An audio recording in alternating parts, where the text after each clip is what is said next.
just make sure this is working.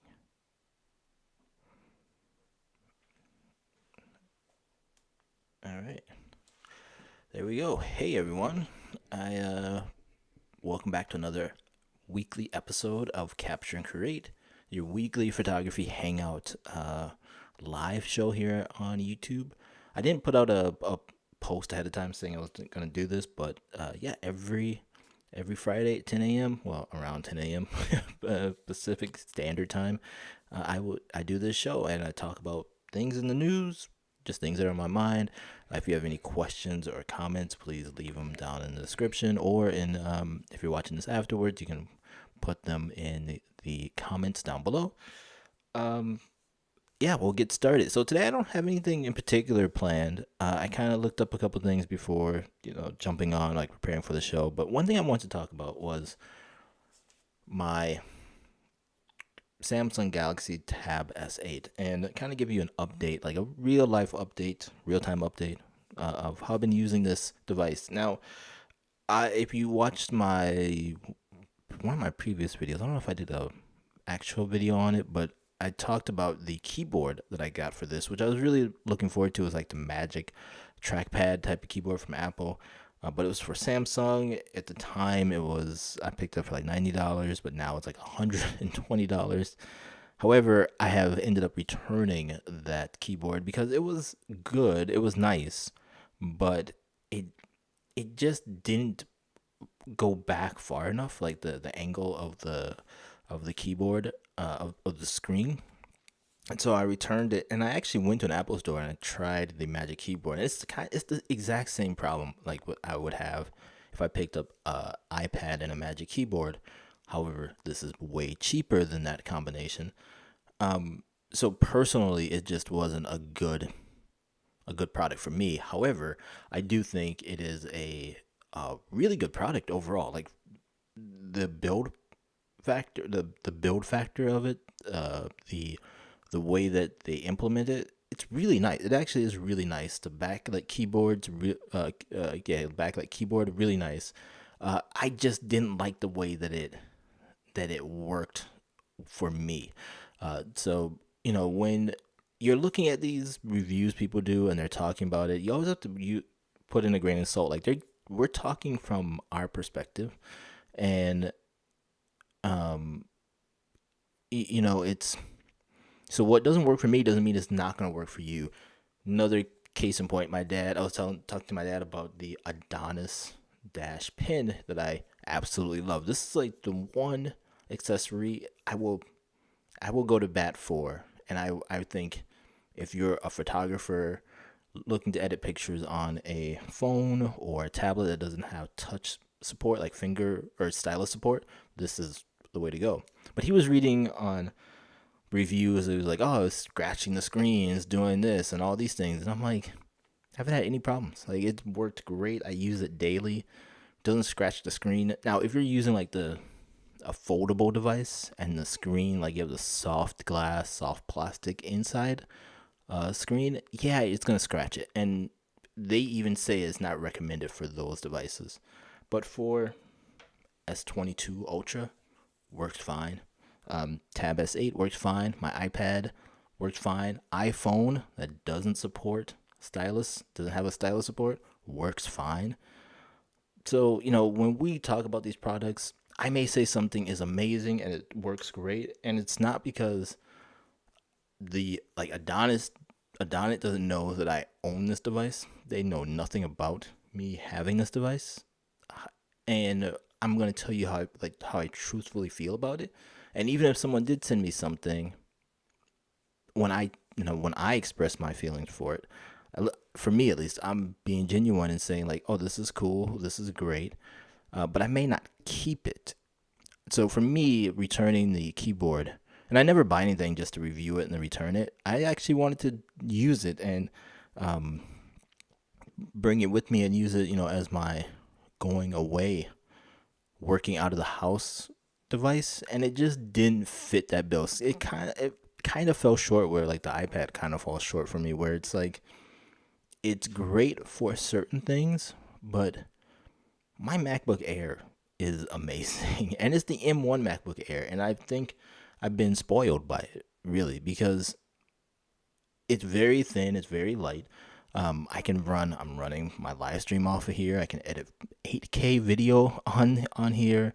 Um, I've thrown a lot at it and it just doesn't slow down. So for me, it's like I could try to make something work with this, and it falls short, and then I kind of have to live within those parameters. Same with the iPad, right? Or I just bring my MacBook Air and it just works. Now, the only problem with the MacBook Air is that if I want to do like photo editing, I have to bring my external hard drive because my Lightroom library is on there. And so that I feel I'm always worried that something would happen to the pictures. Like the computer, there's not much that lives on the computer. So if I had to get like a new one, or God forbid I broke it or somehow, like that's easy to replace. But the pictures, yes, are backed up ish. But I need to be better at, backing up the pictures. But the pictures is what I'm more worried about.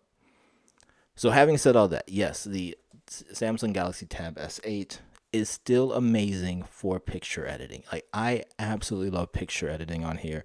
The screen is unbelievable. The size, the 11-inch size of this is great. I truly love the size of this thing. Again,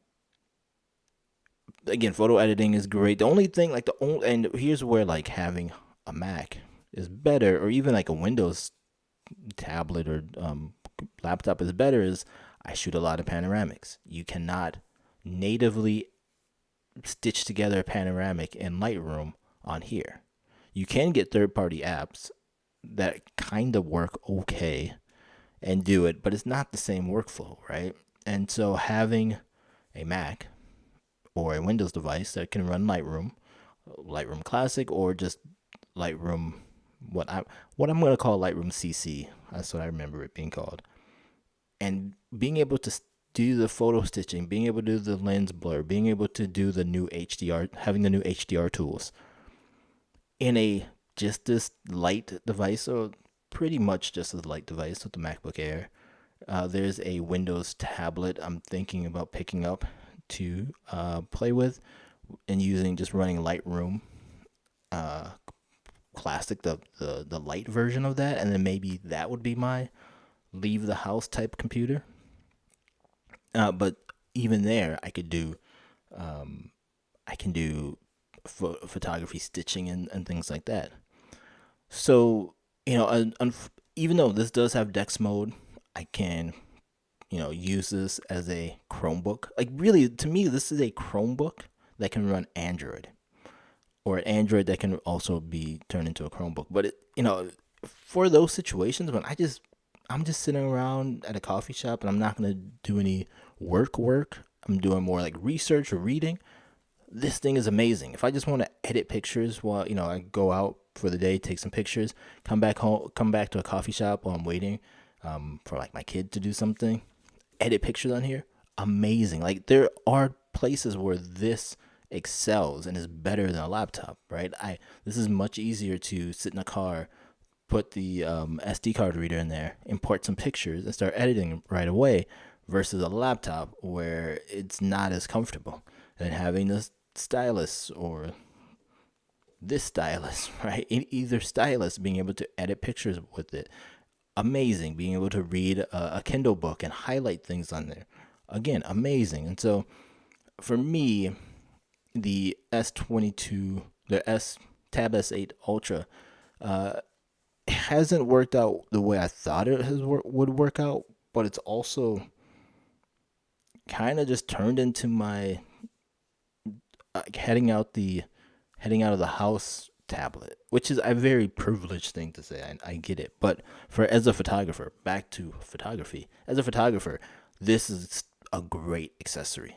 Like even if it was going to be your main editing device and you're going to use like Lightroom or Adobe Cloud services, and you just want to put your pictures up there, sync them on the fly, you could do that with this. Do it with an iPad. It's going to be great. Unless you want to shoot and edit panoramics, where like stitch together panoramics, and you got to find alternative ways of doing that than getting them imported. But overall, again, really happy with this device.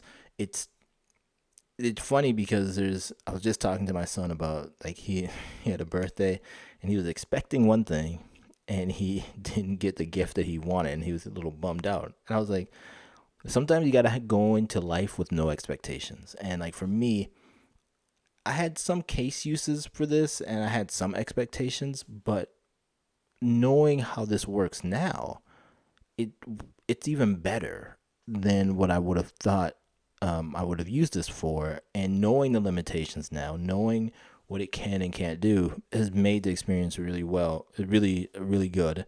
But again, I might be getting a Windows uh,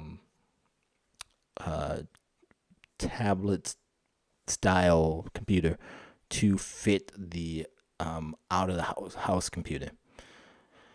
The other option, and the more expensive option, would be to get a Mac Mini and then just use my MacBook Air as the out of the house option. However, again, when I'm editing pictures, I love editing pictures with the stylus, and Apple does not make a Mac OS tablet, and so until they do, the Windows or Android, maybe even the iPad, but unless Adobe puts photo panoramic stitching in Lightroom, I don't see it.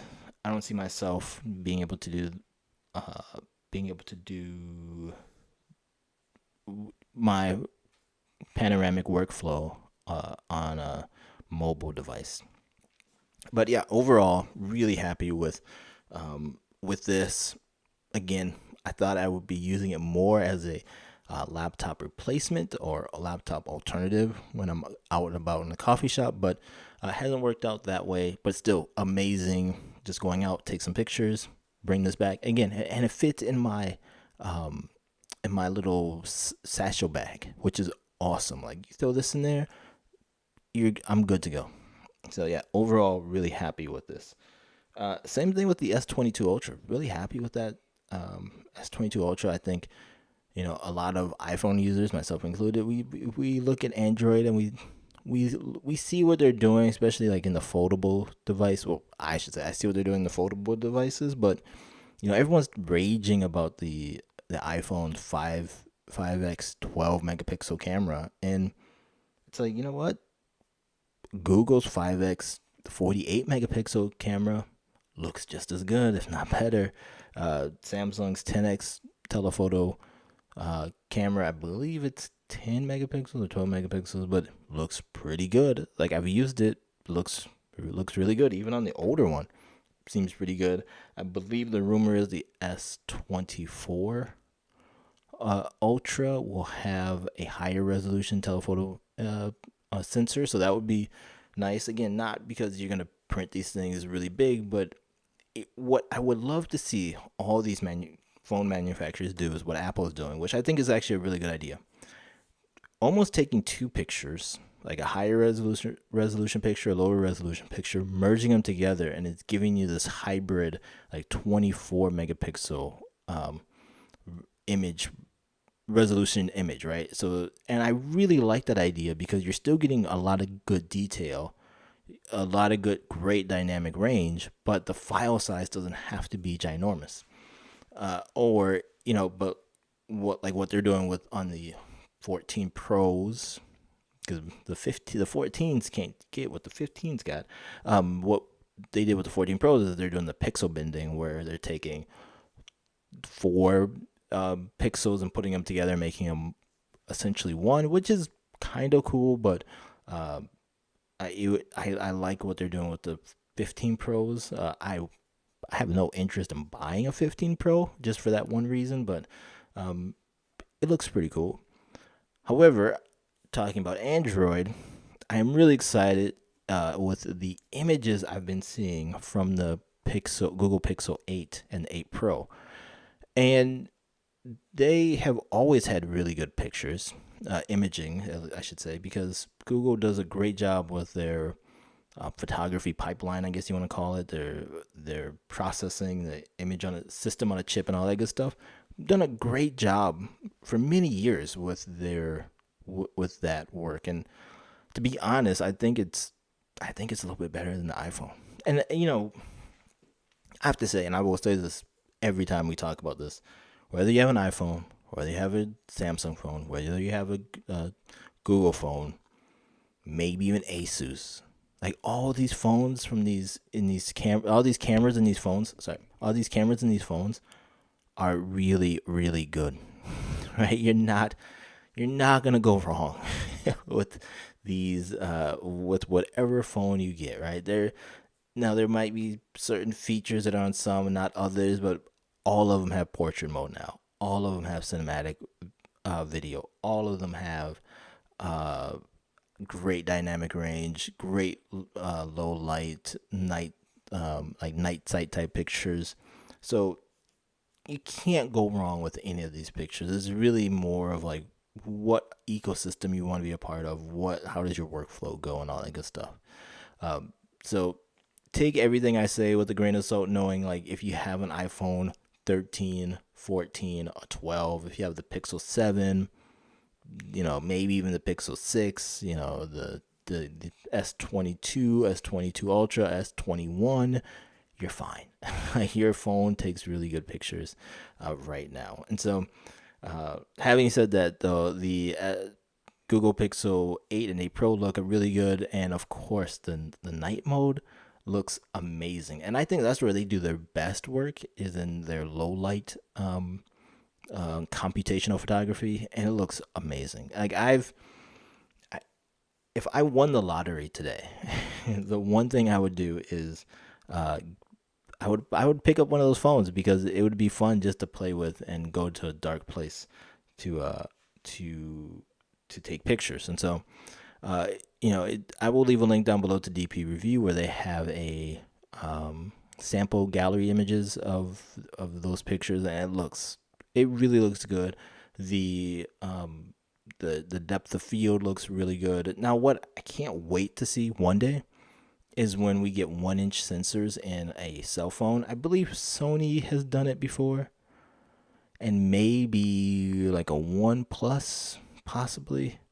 But when like a Google, Apple, Samsung, when they finally do it, and you add the computational photography behind what they're doing, then we're going to be seeing some amazing developments in the mobile photography world. Not to say that we don't, but like we used to have like year over year changes, and it would be like, oh my gosh, this is amazing. And now it's more like refining the images, refining the back end processing. But when we get that 1-inch sensor, that's when we're gonna get true like shallow depth of field. We're gonna get better low light capabilities. We're gonna get if they could do like the image sensing shifting, sensor shifting, sorry, like they have on Panasonic cameras, and I believe Olympus cameras, where you could take like a 48 megapixel image or sensor, shift it around, and now you could take like 120 megapixel image, like get some amazing detail pictures.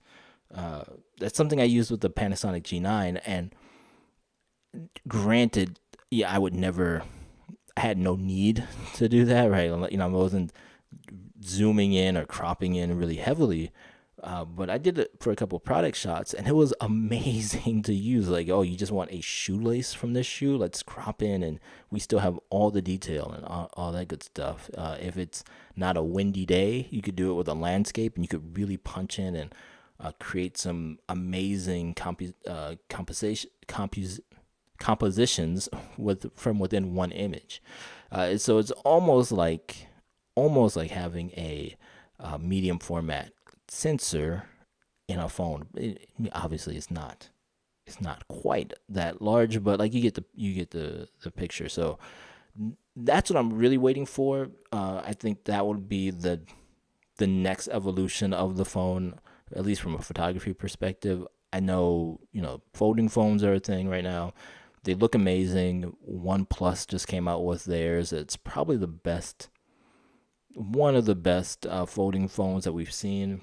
Obviously, everyone's waiting for Apple to see what they're gonna do with their folding phone technology. But going back to the Pixel 8, I'm really excited. I'm really happy to see that it looks really good. I know before they had a couple issues with their images on some of their previous phones, but this one looks really good, and I can't wait to possibly try it out one day. But I'm not in any mood to buy it, or there's no, how do I say this? I'm not buying one anytime soon. So if I know someone who picks one up, I will be stealing their phone for a few hours and just taking pictures and looking at them. And then lastly, today I wanted to share with you a couple books from a local photographer. Guy is old enough to be my dad, but this is two books I found at our local used bookstore, and then one online by the guy Will Landon. And these are panoramic images from Mount Rainier. Move it over here. So this is a panoramic image book from Mount Rainier, and this one is from Glacier National Park. And I love these books. And what's really cool, one, is all the pictures are not from like a recent trip. Like I think these both were published in the 90s, right? So they're not from like recent pictures, and even when it was published, they weren't recent pictures. Some of these pictures went back to like 1970s, right? Which is really cool because it showed, like, for someone like me, and I'm guessing a lot of you, we take pictures, older pictures, and we're like, oh, we got to go back and update this picture. However, with these images, he used those old pictures and put them in his book, so it was really cool to see. The images themselves are utterly amazing. So you can see here, these aren't just panoramics. Like they're not just panoramics. They have other pictures in here, but let me find a panoramic picture for us. And of course, as soon as I'm looking for one, it's like, no, they're not here. But here you go. So here's one of the panoramics, and let me see if I can do it like this. So yeah, you can see it. Some of these bleed across both pages. Some are just on one page, but they are awesome, and it's really inspiring. And I talked about this last time with the Vivian Meyer book. Like, it's really inspiring to go out, find other people who aren't online, looking at actual images, like holding them and looking at them. Is you learn so much, not just from like their technique, and he does break down the ISO, shutter speed, and all that good stuff, but also just you see someone else's vision, you see their eye, and you're like, oh, I can do that also. And I'm not like, I have no interest in going and copying exactly where he stood and took the same pictures, but now it's like, okay, if I go to Mount Rainier, I know where, like, I have an idea of what I can do. And for someone who loves taking panoramic pictures, it's been amazing to devour these books. But also he shows the details of the area. So yes, you're looking at these amazing views and these amazing vistas, but he also shows like frost on a flower, when the season's changing, falling leaves versus on this wet dark ground, and you have this bright leaf. Like, so there's all these little elements within the book to give you the bigger picture of the area. And so it's a really cool book. If you can find it on Amazon, I will leave a link where you can find it on Amazon for both of these books. I highly recommend it. He's a Bellevue photographer. I don't know if he's still alive or not, but really, really awesome. It's one of these people that if I could meet him, I would. I would love to pick his brain and just talk about his experiences making both of these images. And for me, someone like me who has a ton of images, and you don't need like thousands of pictures. Like, this book here is, I'm trying to see how many pages this is.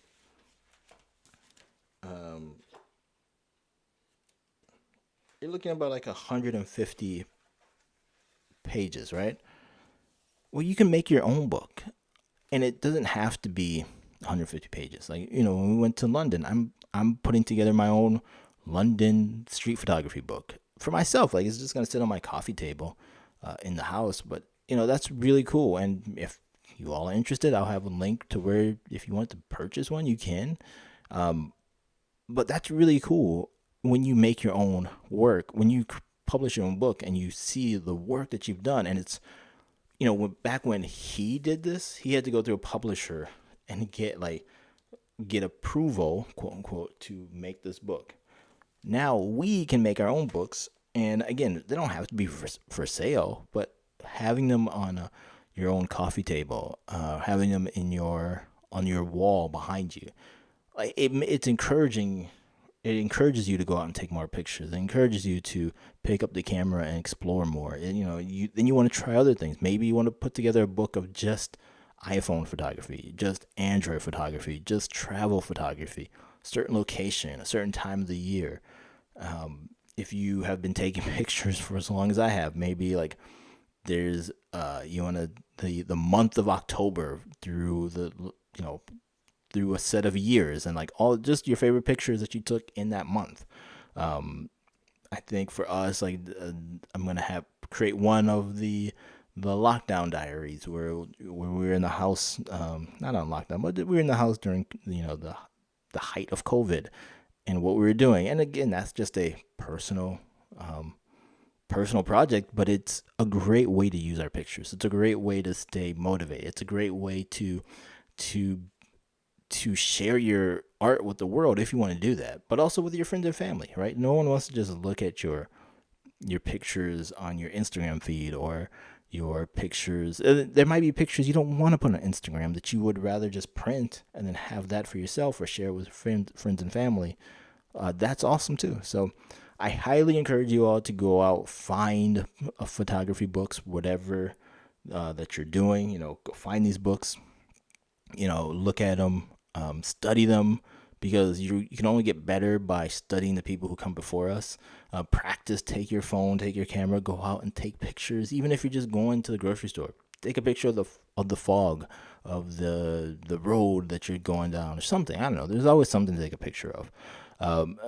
But then do something with your pictures. Like when you have a set, and it doesn't have to be great. Like art is in the eye of the beholder. So whatever you like, put that together, make prints. But I highly encourage people. I'm going to be doing this, printing my own book. I will share the process with you all. I will. I wanted to show that it's not as hard as it used to be. And I used to do this a lot, and I haven't done it in a while, and so I really want to do that. But when I will say I found one. If I can find it, I don't have it down here, but I found one of our lab when she was a year old. I made a book of our first year with our dog, and it was awesome. And it was like, even now, like I go and look at it, and it's like, oh, memory lane. And so I'll probably make a book of the dogs. We've been fostering dogs this year, and so maybe after a few years of doing fostering, I'll make a book of the foster dogs and share it with the organization that I do that with. And also, now I'm just thinking of stuff, but you could use that as like a way to raise money if you have a nonprofit. I'm just thinking we could take the pictures from this nonprofit and put them together in a little book and sell them on, online or in the store for like $5, just to help support the place. But also, as a photographer, you're doing something good with your talent. I just read a quote today. I forgot who it was, but it said, like, if you've got talent, share it with the world. And so if you have the talent of photography, if you're watching this video live or in after the recording's done, share your talent. Like, share your work via your own work or helping other people out. But yeah, that's all I have for today. Next week, I will have some new Lightroom stuff to show you all. I'm really enjoying the new Lightroom background blur. It's pretty cool. I've been using it a little bit here and there. But also, again, I'm going to share with you all the process of creating my own photography book.